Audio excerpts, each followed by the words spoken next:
शहर के जाने माने रईस हीराचंद और उनकी पत्नी सुजाता की चमचमाती महंगी कार बंगाल की एक पुरानी बस्ती की सुनसान गली में एक बेरौनक से पुराने मकान के बाहर आकर रुकती है।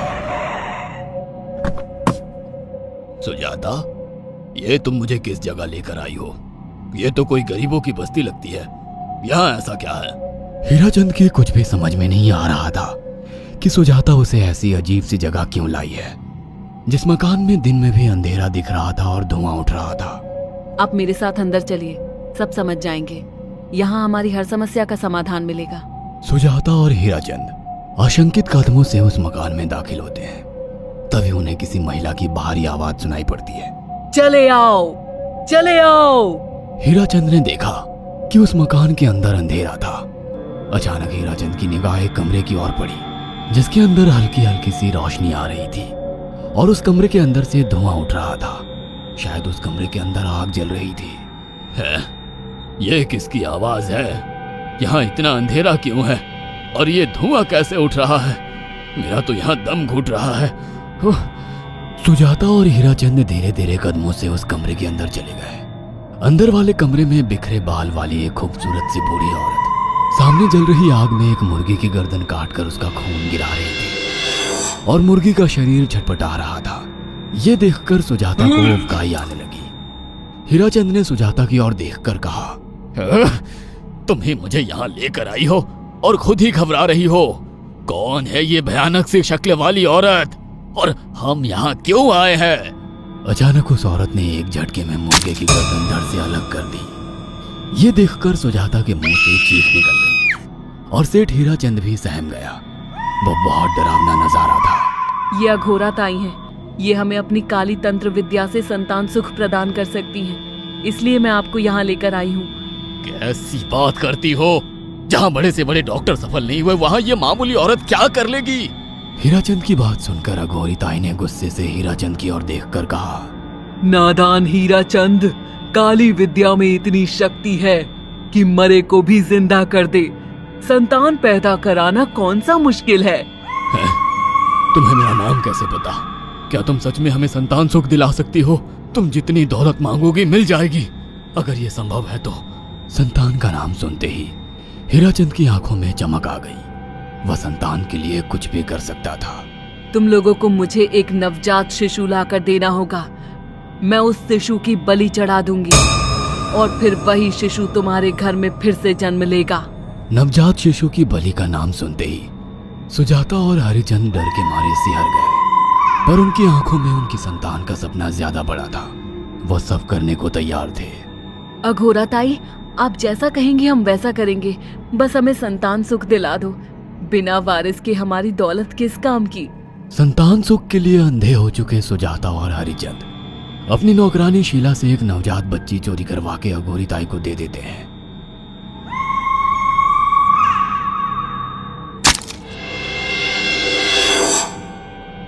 उस शिशु की बलि से सुजाता गर्भवती हो जाती है। देखा आपने अघोरा की तंत्र शक्ति? मुझे उस पर पूरा भरोसा था। चलो चलकर उन्हें धन्यवाद कहते हैं। हीराचंद और सुजाता अघोराताई के पास पहुंचते हैं। वो दोनों बहुत खुश थे और अघोरा पर उन्हें अंधविश्वास हो गया था। अघोराताई, आप महान तंत्रिका है। आपने वो चमत्कार कर दिखाया जो बड़े बड़े डॉक्टर नहीं कर सके। ये काली विद्या है बेटा। अगर तुम दोनों चाहो तो मैं इस विद्या से तुम दोनों को हमेशा के लिए जवान बना सकती हूँ। क्या सच में ऐसा संभव है? हाँ बिल्कुल, पर इसके लिए तुम्हें जवान लड़के और लड़कियों की बलि चढ़ानी होगी। तुम उन्हें यहाँ तक लाओ, बाकी मैं देख लूंगी। जवान रहने की लालच में अंधे सुजाता और हरिचंद एक अनाथ आश्रमों से हर रोज एक लड़की या लड़के को गोद लेने के बहाने अघोरी के पास बलि चढ़ाने ले जाने लगे। और एक दिन अघोरिताई ने हीराचंद और सुजाता से इंसानी मांस खाने को कहा। पूरी तरह से इंसान से हैवान बन चुके अब वो दोनों इंसानी मांस खाने के लिए तैयार भी हो गए। ये गर्म खून और मांस खाकर तुम लोगों की उम्र भी बढ़ जाएगी। खाओ इसे। हाँ, सच में ये इंसानी मांस बड़ा स्वादिष्ट है। अघोरा ने अपनी बातों में फंसाकर सुजाता और हरिचंद को नरभक्षी बना दिया था। वो तीनों हर दिन बलि चढ़ाकर खून पीकर मांस खाने लगे। नौकरानी शीला भी नए शिकार लाने में उनकी मदद करती थी, मगर एक दिन शीला को शिकार नहीं मिला। मेम साहब, आज एक भी शिकार हाथ नहीं लगा और मैं बहुत थक गई हूँ और घर जाकर थोड़ा आराम करना चाहती हूँ। कोई बात नहीं शीला, एक छोटा सा काम है, तुम हमारे साथ चलो, लौटते में हम तुम्हें घर छोड़ देंगे। जी मेम साहब। शीला नहीं जानती थी कि शिकार नहीं मिलने से सुजाता और हरिचंद अंदर से बौखला गए थे और उनके दिमाग में एक शैतानी चाल चल रही थी। सुजाता, ये बेहोशी की दवा है, शीला के कार में बैठते ही तुम उसे सुंघा देना। आज हमें इसी की बलि देनी होगी। इसने हमारे यहाँ का बहुत खाना खाया, अब हम लोग इसे खाएंगे। वैसे भी ये आगे चल के हमारे लिए खतरा बन सकती थी। कार में बैठते ही सुजाता शीला को बेहोश कर देती है और वो लोग सीधे अघोरी ताई के यहाँ पहुंच जाते हैं, जहाँ अघोरी ताई शीला की बलि चढ़ा देती है और तीनों मिलकर उसे नोच कर खाते हैं। अघोरी ताई, हमको बलि चढ़ाते हुए पूरा 1 साल हो गया है। हमारा बेटा भी साल भर का हो चुका है। अब और कितनी बलि देनी होगी? बस एक आखिरी क्रिया और बची है, उसके बाद तुम दोनों हमेशा के लिए जवान हो जाओगे। कैसी क्रिया अघोरा ताई? 3 दिन बाद सूर्य ग्रहण है। हमें पास के घने जंगल में एक विशेष क्रिया करनी होगी। उसके बाद तुम लोग कभी बूढ़े नहीं होगे। कितना अच्छा होगा, हम हमेशा जवान रहेंगे और सालों साल तक अपनी दौलत से ऐश करेंगे। हाँ, सच कहा। अघोरा ताई ने हमारे हर सपने पूरे कर दिए। 3 दिन बाद बंगाल के बियाबान जंगल में कोहरे और ओस से भीगे पेड़ों के बीच एक घने बरगद की बेलों पर कटे इंसानी सिर लटक रहे थे, जिसमें से खून टपक रहा था। काले जादू का सामान भी रखा था।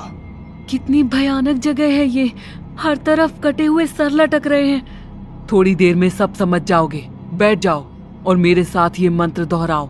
ओ, अघोरा, ये किन लोगों की कटी हुई गर्दनें हैं? आप यहाँ क्या करने वाली हो? हीराचंद की बात सुनकर अघोरा जोर जोर से हंसने लगी और उसने एक शैतानी हंसी हंसते हुए हीराचंद की ओर देखकर कहा, तुम जैसे ही लोगों ने अपनी इच्छाओं को पूरा करने के लिए इन लोगों की बलि चढ़वाई है और फायदा उठाया है। अब तुम दोनों आंखें बंद करके यहाँ बैठ जाओ और मेरे साथ मंत्रों को दोहराते जाओ। अघोरा ने सुजाता और हरिचंद को वशीकरण मंत्र और काले जादू के इस्तेमाल से सम्मोहित कर दिया और देखते ही देखते वो एक भयानक डायन में बदल गई और चीखती हुई बोली, अब मैं तुम दोनों की बलि चढ़ाकर अमर हो जाऊंगी, क्योंकि तुम लोगों ने 100 लोगों की बलि का खून पिया है। देखते ही देखते उस डायन ने फरसे से एक एक करके सुजाता और हरिचंद की गर्दन काटकर जल रही आग में बलि चढ़ा दी और उनका गर्म खून पीने लगी। जब तक तुम जैसे मूर्ख और लालची लोग अपने फायदे के लिए दूसरों को मेरे पास लाते रहेंगे, मैं उनका फायदा उठाकर ऐसे ही उनकी बलि चढ़ाती रहूंगी। दरअसल अघोरा एक डायन थी और अपना स्वार्थ पूरा करने के लिए उसने हीराचंद और सुजाता की लालच का फायदा उठाकर उनकी भी बलि चढ़ा दी। बुरे काम का बुरा ही नतीजा मिलता है।